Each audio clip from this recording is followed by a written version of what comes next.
Is it possible to pick and choose between different madhabs and take interpretations that we most agree with more, for example? Again, this issue as well, as I said, it's not a good idea to pick and choose.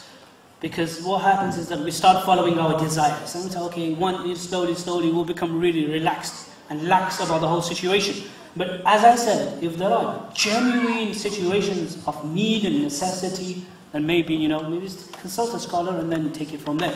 But just generally picking and choosing is not a good idea.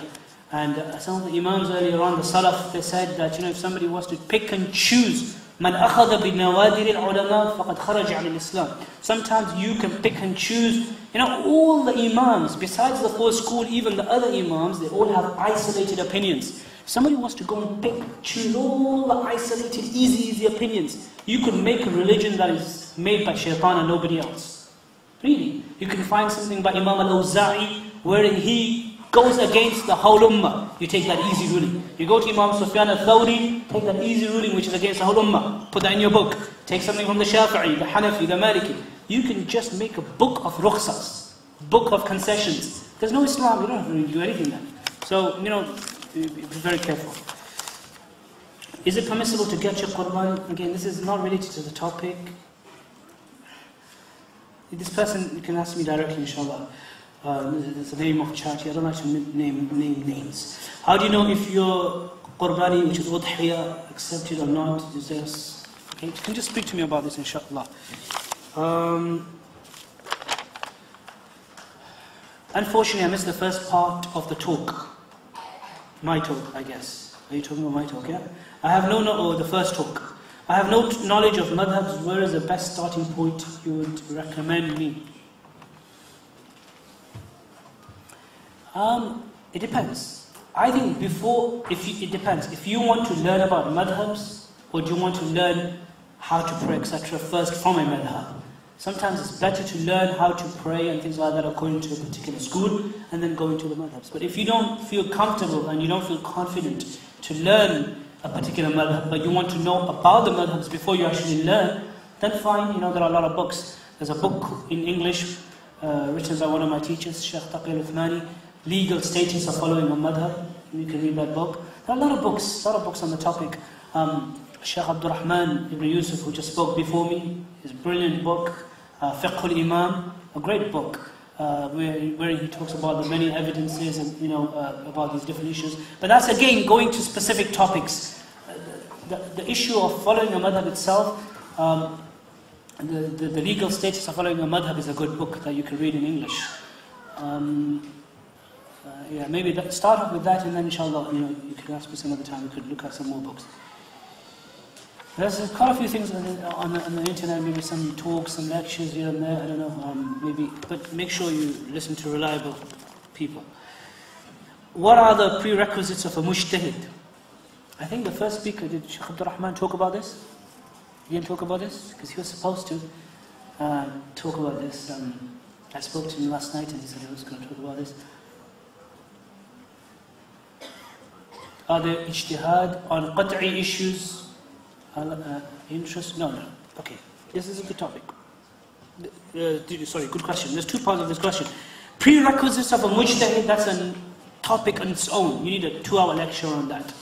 Prerequisites of ijtihad. Who is a mujtahid? There's so many different areas you need to be an expert in before you can even think that you're a mujtahid. The problem today is that we are deluded. We are deluded into thinking. Every person learns, as I said, a few words of Arabic. I'm a mujtahid. You do a weekend course, a course like this, you're a mufti or you're a qadi. We are all students. Even my title, people use, I don't like the title. Mufti is a big title. In the earlier times, that used to be a title that used to be only given to major people who would be really deep in the understanding of. But nowadays we use it. Okay, fine. It's what we call urfan. It's just a customary usage. It's not the real usage of the term. The classical usage. It was a very, very deep meaning that was attached to this particular title. But that's what happens nowadays. People just attend a course here and there, go to some country, Syria, here, there, and a few words of Arabic, and that's it.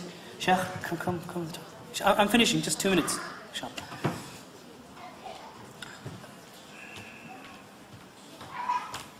Assalamu alaikum. So that's a topic on its own. But this second question, is there ijtihad on qat'i issues? No. Look, I'll just end with this. You know, in the Quran and Sunnah, there are clear things that require no taqleed and no ijtihad. You don't have to, we don't have to follow a madhab to know zina is haram. Someone says, zina, haram, why? Oh, Imam Shafi'i says. Oh, it's in the book. Do you have to look for references in the Shafi'i madhab to know backbiting is haram? Of course not. Majority of the rules of Islam are qat'i, absolute, clear cut. There is no ijtihad, there is no taqleed. There's no following of anyone. It's clear. Backbiting, jealousy, hatred, enmity in the heart, the prohibition of pride and arrogance, all these issues. Yes, there are certain verses of the Quran and certain hadith that deal with ahkam, as I said.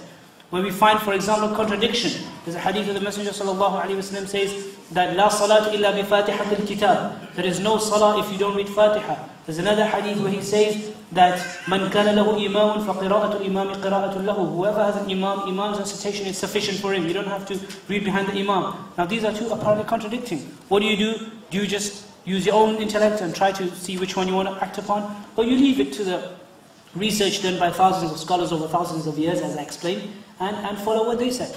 So ijtihad and taqleed is only regarding those issues in which there is ambiguity, there is no clarification, or there's contradiction. You might find two hadiths contradictory. What do? Okay? So it's only about those issues. The clear-cut, qat'i issues, there is no ijtihad, there is no following of a school, and there is no taqleed, inshallah. Jazakallah.